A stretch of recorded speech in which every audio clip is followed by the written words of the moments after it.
ഇങ്ങനെ ആയിപ്പോയതെന്നുള്ളത് എനിക്ക് നന്നായിട്ടറിയാം. എന്തുകൊണ്ട് അവനെ തഴയപ്പെടും, എന്തുകൊണ്ട് തഴയപ്പെടും നന്നായിട്ടറിയാം. ഞാനത് പറയാൻ ആഗ്രഹിക്കും.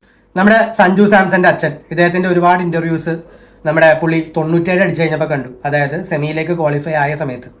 അതിനു മുന്നേ പണ്ടൊക്കെ ഒന്ന് രണ്ട് ചെറിയ ചെറിയ കാര്യങ്ങളൊക്കെ വന്നുപോയി. അതിനുശേഷം ഒരുപാട് ഇന്റർവ്യൂസ് വന്നു.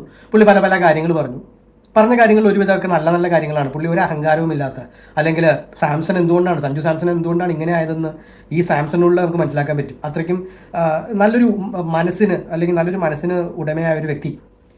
പക്ഷേ അതിൻ്റെ അടിയിൽ ഒരുപാട് പേര് വന്നിട്ട് കമൻറ്റ് ചെയ്യുന്നുണ്ട്, അല്ലെങ്കിൽ ഒരുപാട് പേര് വന്ന് ഉപദേശിക്കുന്നുണ്ട്, അല്ലെങ്കിൽ പഠിപ്പിച്ചു കൊടുക്കുന്നുണ്ട് അദ്ദേഹം ഇനി എങ്ങനെ ആവണം എന്നുള്ളത്. അദ്ദേഹം ഈ പ്രായത്തിലും ഇനി എങ്ങനെ ജീവിക്കണം, എങ്ങനെ സംസാരിക്കണം എന്നൊക്കെ പലരും പഠിപ്പിക്കുന്നുണ്ട്. അല്ലെങ്കിൽ ഇനി സഞ്ജുവിൻ്റെ ഭാവി നശിപ്പിക്കരുത്, സഞ്ജു ഒന്ന് കളിച്ച് തുടങ്ങിക്കോട്ടെ, ഇയാൾ വാ തുറന്ന് നശിപ്പിക്കല്ലേ എന്നൊക്കെ പറഞ്ഞ പല തരത്തിലുള്ള കമൻറ്റുകളാണ്. പക്ഷേ ഈ പറയുന്നവരൊക്കെ മനസ്സിലാക്കേണ്ട ഒരു കാര്യമുണ്ട്. അതായത് ഇങ്ങേര് അറിയാലോ, എല്ലാവർക്കും അറിയാവുന്നതാണ്. സഞ്ജു ഒരു നമ്മുടെ വിഴിഞ്ഞം ഏരിയയിൽ നിന്ന് വരുന്ന ഒരു കുട്ടിയാണ്. ഇദ്ദേഹം ഡൽഹിയിലായിരുന്നു, ഡൽഹി പോലീസിൽ വർക്ക് ചെയ്യായിരുന്നു. അപ്പോൾ ഈ രണ്ട് മക്കളെയും ഇദ്ദേഹമാണ് കൊണ്ടു നടന്ന് പഠിപ്പിച്ചത് ക്രിക്കറ്റും പുള്ളി ഒരു ഫുട്ബോൾ ആരാധകനായിരുന്നു. പുള്ളി കഷ്ടപ്പെട്ട് പഠിപ്പിച്ചതാണ്. അതായത് രാത്രി ഉറക്കം നിന്ന് ജോലിയും കഴിഞ്ഞ് വന്ന് പകല് പുള്ളി കളിക്കാൻ കൊണ്ടു നടന്നിട്ടുണ്ട് പിള്ളേരെ.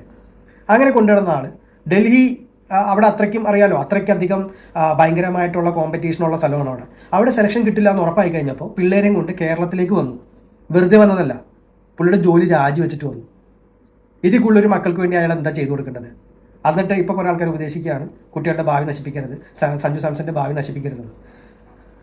അയാൾ എന്തോരം സാമ്പത്തിക പരാധീനതകൾ അനുഭവിച്ചിട്ടുണ്ടാവും.